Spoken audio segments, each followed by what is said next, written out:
하나님께 주신 말씀을 함께 보도록 하겠습니다. 오늘 하나님께 주신 말씀은 누가복음 24장 13절부터 35절까지의 말씀입니다. 신약성경 누가복음 24장 13절부터 35절, 조금 긴데 우리 한 목소리로 교독하시고 마지막 35절은 함께 읽도록 하겠습니다. 13절입니다. 그날에 그들 중 둘이 예루살렘에서 25리 되는 엠마오라는 마을로 가면서 그들이 서로 이야기하며 문의할 때에 예수께서 가까이 이르러 그들과 동행하시나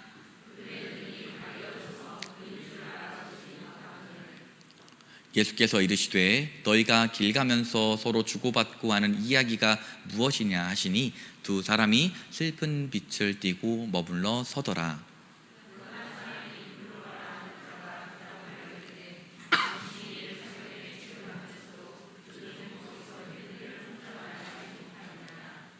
이르시되 무슨 일이냐? 이르되 나사렛 예수의 이르니 그는 하나님과 모든 백성 앞에서 말과 일에 능하신 선지자이거늘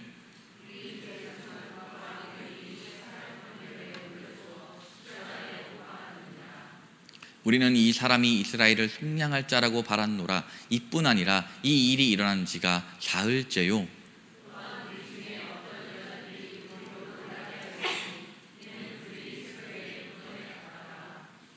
그의 시체는 보지 못하고 와서 그가 살아나셨다는 천사들의 나타남을 보았다 함이라.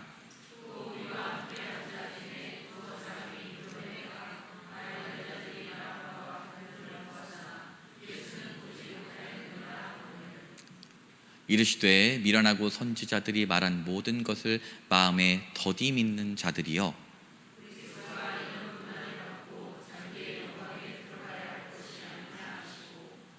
이에 모세와 모든 선지자의 글로 시작하여 모든 성경에 쓴 바 자기에 관한 것을 자세히 설명하시니라.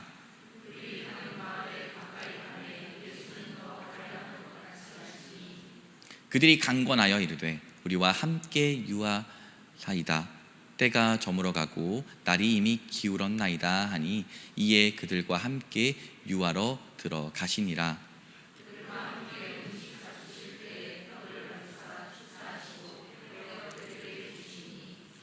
그들의 눈이 밝아져 그인 줄 알아보더니 예수는 그들에게 보이지 아니하시는지라.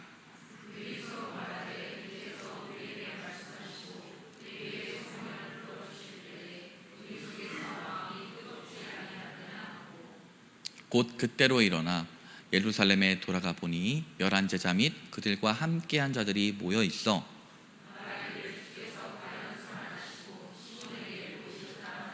함께 읽겠습니다. 두 사람도 길에서 된 일과 예수께서 떡을 떼심으로 자기들에게 알려지신 것을 말하더라. 아멘.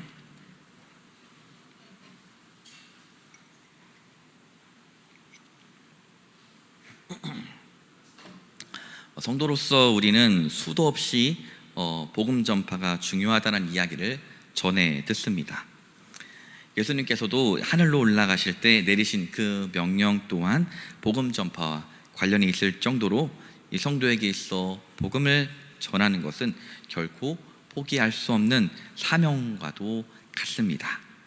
그런데 이 복음 전파가 중요하다는 것은 잘 알지만 정작 우리의 삶을 되돌아본다면 복음 전파는 거리가 먼 삶을 살 때가 많습니다. 그렇다면 왜 복음 전파가 중요하다는 것을 알겠는데 그런 삶을 살지 못하는 것일까요? 여러 가지 이유가 있겠지만 오늘 이야기할 원인은 바로 예수님의 부활에 대한 확신의 부재입니다. 내가 믿는 예수님이 나를 위해 죽으시고 부활하셨다고 하는데 정작 그 부활에 대해 확신이 부족한 것입니다. 먼저 믿는 나에게 이렇게 확신이 없는데 과연 믿지 않는 사람에게 이 부활의 예수님을 전할 수 있을까요? 참 어려울 것입니다. 그래서 오늘 본문을 통해서 그리스도의 부활을 믿는 그 방편에 대해 이야기하고자 합니다.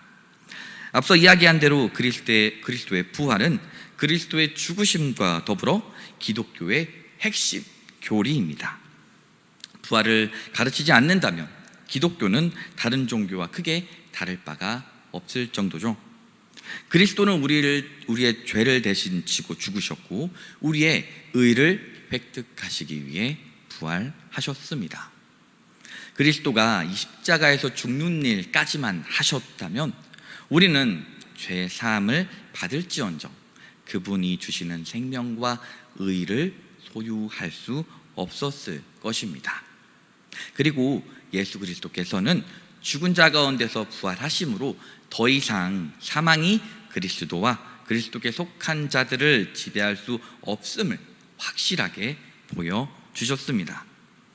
허나 이 같은 부활의 교리는 매우 중요하지만 이것을 올바로 믿기란 쉽지 않습니다.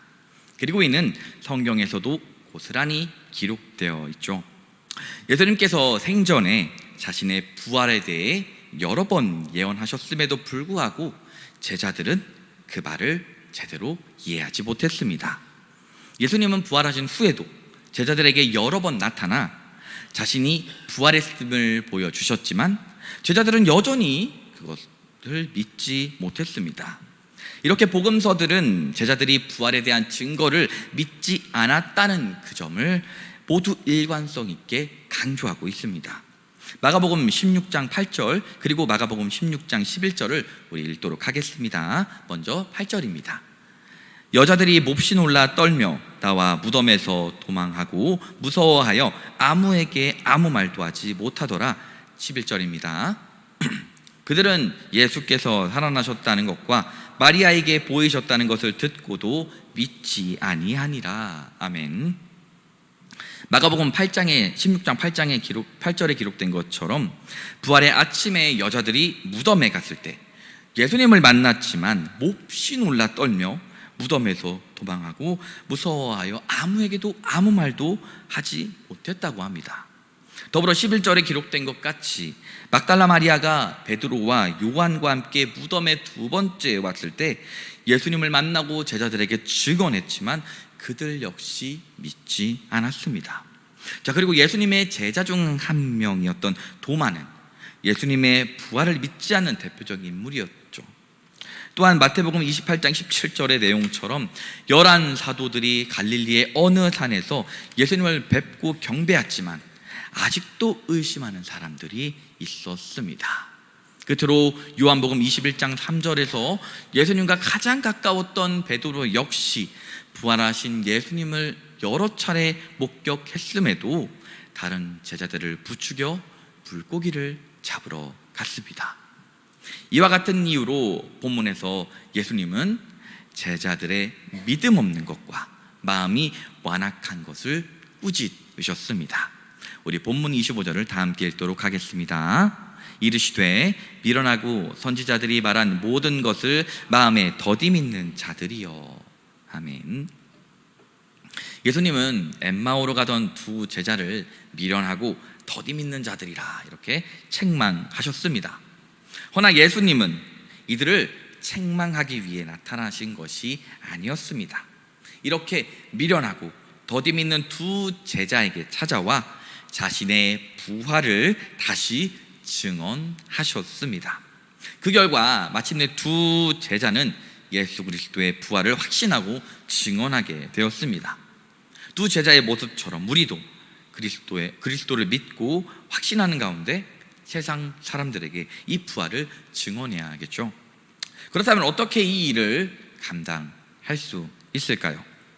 본문에는 엠마오로 가는 두 제자가 등장하며 누가는 두 제자 중에 한 사람을 글로바라 소개하고 있습니다. 아쉽게도 다른 한 사람의 이름은 밝히지 않습니다. 그런데 이 두 제자 중에 글로바라는 인물이 다른 소개되지 않는 인물보다 나이가 많고 선배였을 가능성이 많아 보입니다. 예수님께서 두 사람에게 질문을 했을 때 계속 대답한 사람도 글로바였기 때문이죠. 그러나 글로바가 누구인지 알 길은 없습니다. 아마도 예수님께서 부활하신 당일 점심을 먹고 글로바와 이름 없는 그리고 알 수 없는 다른 제자가 예루살렘을 떠나 그 엠마오라는 작은 마을로 가고 있었다는 그 사실만 우리는 확인할 수 있습니다. 그들은 길을 가면서 최근에 있었던 모든 그 일에 대해 나누었습니다. 여기서 이야기했다는 것은 격렬한 토론을 펼쳤다는 것을 의미합니다. 그리고 예수님은 이런 그들에게 다가가 무슨 이야기를 나누는지 묻고 계십니다. 그리고 두 사람의 얼굴에는 슬픈 빛이 가득했습니다. 그들이 슬픔에 빠진 이유는 바로 그리스도의 부활에 대한 여러 소식 때문이었습니다. 예수님이 살아나셨다는 소식을 들은 제자들은 소망이나 기대를 갖기보다 그저 크게 놀라기만 했습니다. 특히 엠마오로 가는 두 제자가 그랬죠. 그렇다면 예수님의 부활 소식을 들은 제자들은 어떻게 반응해야 했을까요? 적어도 이 상황이 어떻게 되었는지 더 알아봐야 하지 않았을까요? 부활하신 예수님이 다시 나타날지도 모르니 며칠 동안 이 예루살렘에 머물면서 기다려볼 수 있었을 것입니다.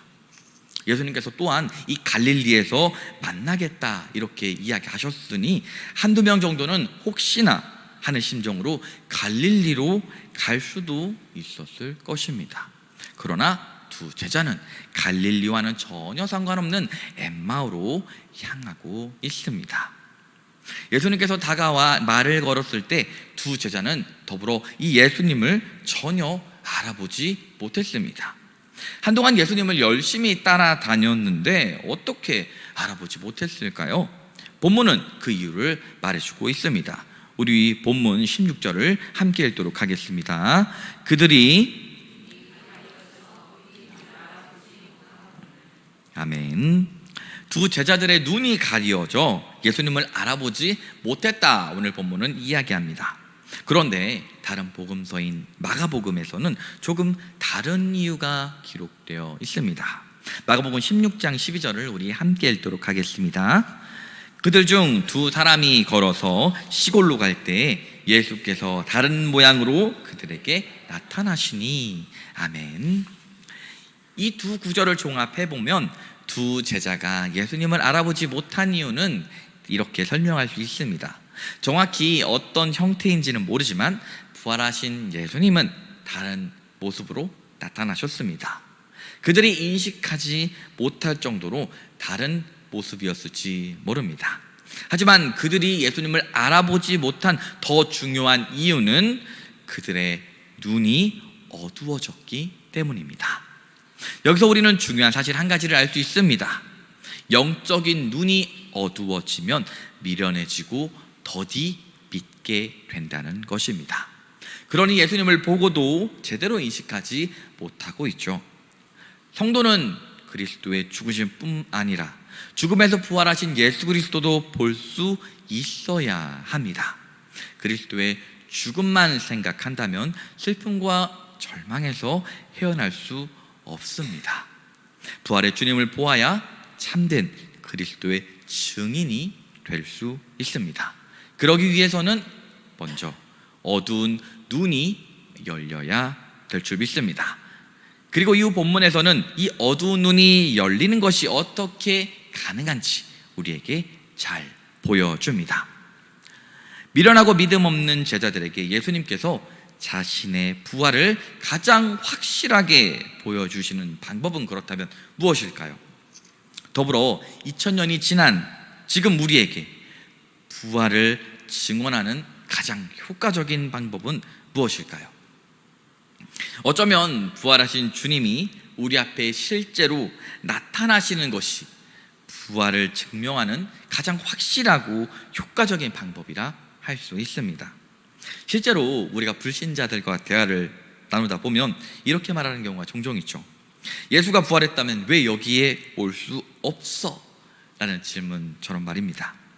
예수님의 제자 도마가 바로 이런 불이었습니다. 그는 예수님의 손과 발을 직접 만져본 후에야 그분이 부활하셨음을 믿게 되었습니다. 그런데 우리의 생각과 달리 예수님은 이런 효과적인 방법을 거의 사용하지 않으셨습니다. 오늘날에는 그런 방법을 아예 사용하지 않으시죠. 예수님은 부활하신 후 자신의 부활을 증명하기 위해 제자들과 계속 함께 있지 않으셨습니다. 이상하게도 예수님은 나타났다가 사라지기를 반복하셨습니다. 오늘 본문에서도 마찬가지죠. 두 제자가 예수님을 알아보았을 때 예수님은 즉시 사라지셨습니다. 여기서 짚고 넘어가야 할 것은 이 부활은 역사적인 사건이라는 것입니다. 그리고 역사는 반복되는 사건이라고 볼 수 없습니다. 그러므로 이 역사는 반복되지 않으므로 이 역사적인 사건을 믿는 유일한 방법은 사건에 대한 증언을 믿는 것이라 할 수 있습니다. 그래서 예수님은 제자들에게 직접 나타나시기보다 여자들이나 다른 사람들의 증언을 통해서 이 제자들이 그분의 부활을 믿기를 원하셨습니다. 하지만 그 증언들을 제자들은 믿지 않았고 예수님은 그들의 믿지 않음을 책망하게 됩니다. 자, 길에서 논쟁을 벌이고 있는 두 제자에게 예수님은 무슨 이야기를 나누는지 물으셨습니다. 글로바는 예루살렘에 체류하면서도 요즘 거기서 된 일을 왜 혼자만 알지 못하느냐 이렇게 책망하듯이 예수님께 되물었습니다. 예수님은 무슨 일이냐 라며 마치 모르는 것처럼 다시 질문하십니다. 이에 글로바는 나사렛 예수의 일에 대해 이야기를 시작합니다. 글로바의 답변을 통해 우리는 제자들이 예수님을 어떻게 생각하는지를 확인할 수 있습니다. 그분은 하나님과 모든 백성 앞에서 말과 일에 능하신 선지자였습니다. 또한 예수님은 이스라엘을 속량할 자였습니다. 그들의 가장 큰 걸림돌은 자신들이 하나님의 선지자이자 이스라엘의 구속자로 믿었던 이 예수님이 대제사장과 관원들의 판정으로 십자가에 달려 죽으셨다는 것입니다. 십자가의 죽음은 그들의 신앙을 뿌리채 흔들어 놓은 것이죠. 그분의 죽으심을 바르게 이해하지 못했기 때문에 이 부활 소식을 들어도 그들은 아무 영향을 받지 못하게 됩니다. 예수님을 바로 이 점을 정확히 지적하셨습니다. 글로바의 답변을 듣고 예수님은 그들의 믿음 없음을 책망하며 모세와 모든 선지자의 글로 시작하여 모든 성경을 통해 약속된 메시아의 죽으심과 부활을 가르치셨습니다. 누가복음은 예수님께서 제자들에게 길에서 가르치셨다는 사실을 계속 강조합니다. 예수님이 십자가에 달려 죽으시기 전에도 길에서 가르치셨고 부활하신 후에도 여전히 길에서 제자들을 가르치셨습니다. 그들에게 성경을 풀어주셨습니다.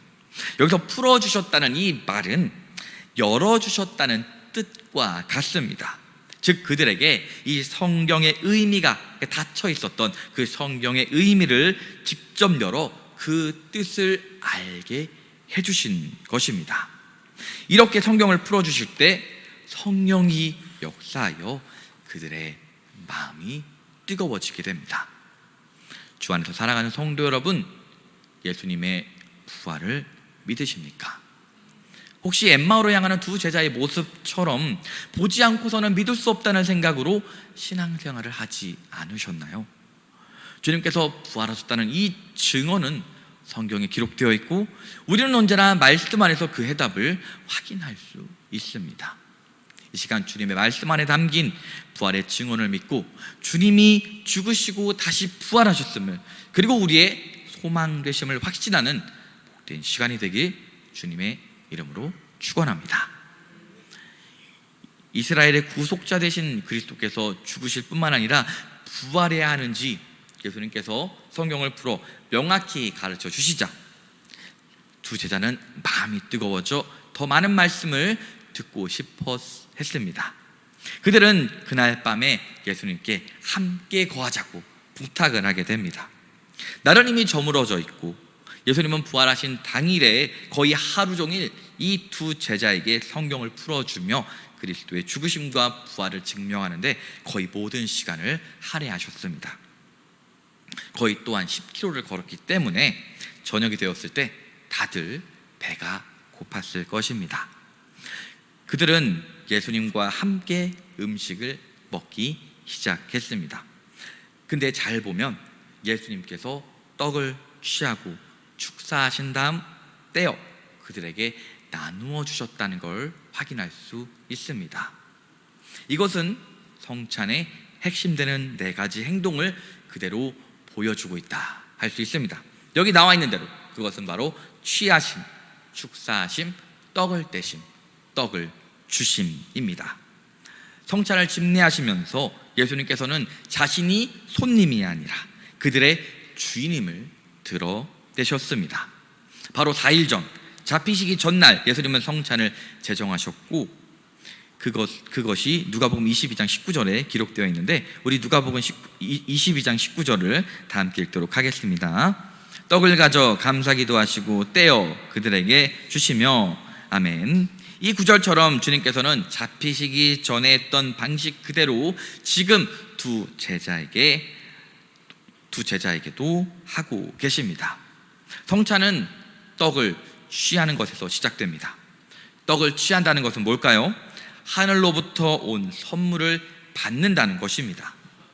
그리고 이 떡을 받은 것에 대해 우리는 감사와 찬양을 표현하죠. 그리고 성찬식에서 가장 중요한 순서는 바로 우리가 받은 이 떡을 떼는 것입니다. 이 떼는 것이야말로 그리스도의 죽으심이 바로 우리의 죄를 위한 희생 제물이라는 것을 가장 확실하게 보여줍니다. 끝으로 떡을 떼고 그 주는 것은 성찬의 마지막을 장식합니다. 이 떡을 우리가 볼 수만 있다면 그것은 단지 상징에 불과할 것입니다. 하지만 우리는 이 떡은 우리에게 주어져 실제로 우리를 배부르게 하는 역할을 하고 있습니다. 따라서 성찬은 단지 그리스도의 죽음을 기념하는 데서 머물지 않고 은혜의 수단이 되어 우리의 믿음을 더욱 강건하게 하는 방편이라 할 수 있습니다. 이처럼 성찬은 그리스도의 부활을 가장 확실하게 경험하는 현장입니다. 예수님께서는 두 제자들에게 말씀으로 가르치시고 이 모든 내용이 담겨있는 그 함축된 성찬을 베푸시면서 그리스도인 자신의 죽음과 부활을 설명해 주신 것입니다. 이 모든 과정을 경험한 후 두 제자의 어두워졌던 눈이 비로소 열리게 됩니다. 그리고 마침내 예수님을 알아보게 됩니다. 그때 제자들의 심정은 어땠을까요? 말할 수 없이 기뻤을 것입니다.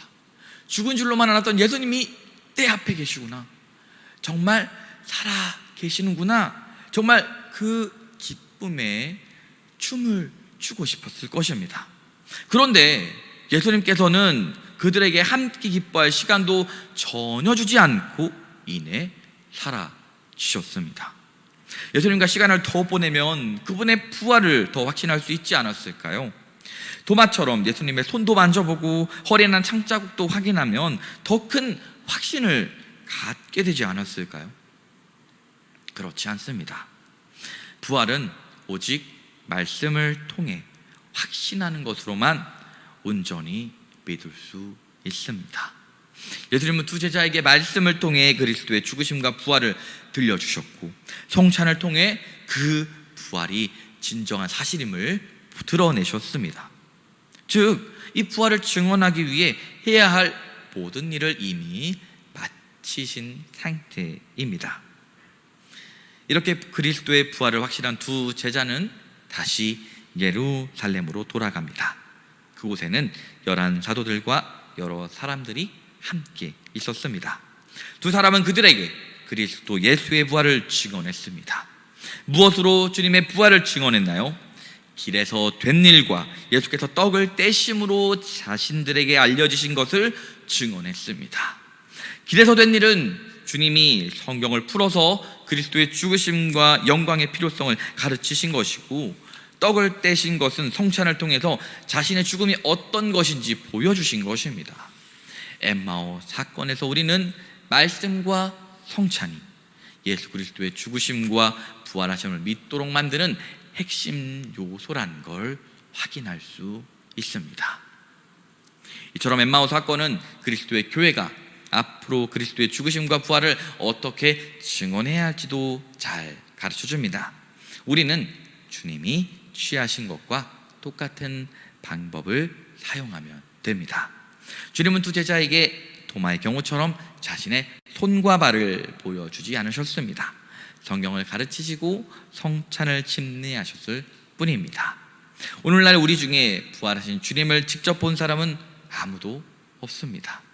그렇다면 우리가 어떻게 부활하신 주님의 그 증인이 될 수 있을까요?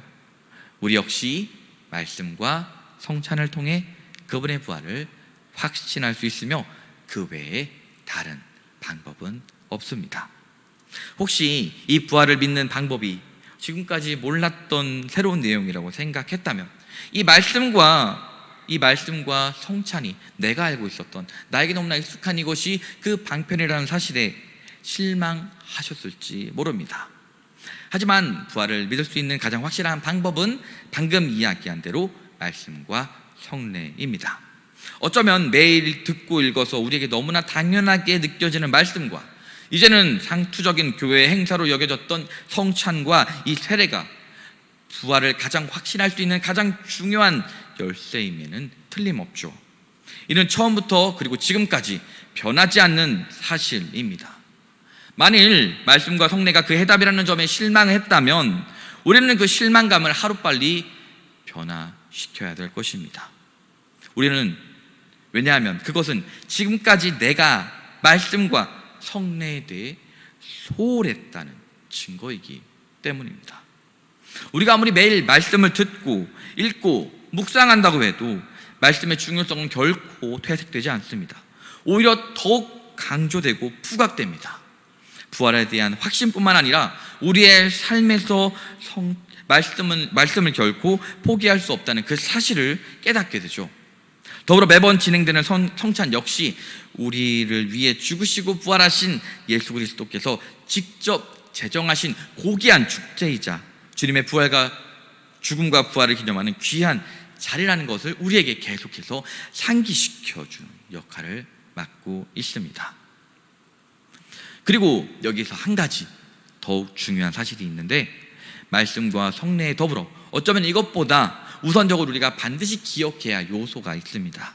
그것은 바로 성령 하나님의 역사하심입니다. 사실 교회가 성경을 가르치고 성례를 집행한다고 해서 모든 사람이 그리스도 예수의 부활을 믿는 것은 아닙니다. 적지 않은 사람들이 우리가 주 앞에서 먹고 마셨으며 주께서 또한 우리를 길거리에서 가르쳤나이다 라고 이렇게 반응하며 주님의 부활을 믿지 않을 것입니다. 엠마오로 가는 두 제자와 예수님이 함께 하셨을 때 그들에게 가장 먼저 생겨난 변화는 그들의 마음이 뜨거워졌다는 것입니다. 성령 하나님께서 역사하셔서 그들의 마음을 뜨겁게 하신 것이죠. 성령 하나님의 이 역사하심으로 마음이 뜨거워지고 떡을 떼며 말씀을 나누며 눈이 열려야 진정으로 주님과 교제하며 그 부활에 대한 확신을 얻을 수 있습니다. 그리고 이것은 주님이 보내주신 그 성령 하나님의 역사하심을 통해서만 가능한 일입니다. 이제 말씀을 맺겠습니다. 주 안에서 사랑하는 성도 여러분, 우리가 복음 전파의 사명을 온전히 감당하지 못하는 것은 내가 믿는 예수 그리스도에 대한 그 부활에 대한 그 확신이 부족해서였을지 모릅니다. 믿는 나부터 주님에 대한 확신이 없어서 선뜻 복음을 전하지 못한 적이 많았을 것입니다. 그리고 그런 우리에게 오늘 말씀은 분명히 전하고 있습니다. 주님이 주신 말씀과 그리고 주님께서 친히 제정하신 이 성례를 통해 예수 그리스도의 죽으심과 부활하심을 온전히 믿고 확신할 수 있다고 말입니다. 그리고 이 과정 속에서 우리와 함께 하시는 성령 하나님의 능력 역시 우리는 기억해야 할 것입니다. 이 시간 오늘 주신 이 말씀을 듣고 지난 주일 함께한 그 성찬을 생각하면서 우리를 위해 기꺼이 십자가에 달리시고 다시 사신 그 주님을 굳게 믿는 우리 모두가 되길 소망합니다. 그래서 삼위 하나님께서 주신 그 영생의 은혜가 우리 안에 함께하길, 그리고 지금 이 자리에 우리의 마음을 뜨겁게 할 성령 하나님의 임재를 소망하며 복음 전파의 사명을 함께 감당하는 우리 모두가 되길 주님의 이름으로 축원합니다.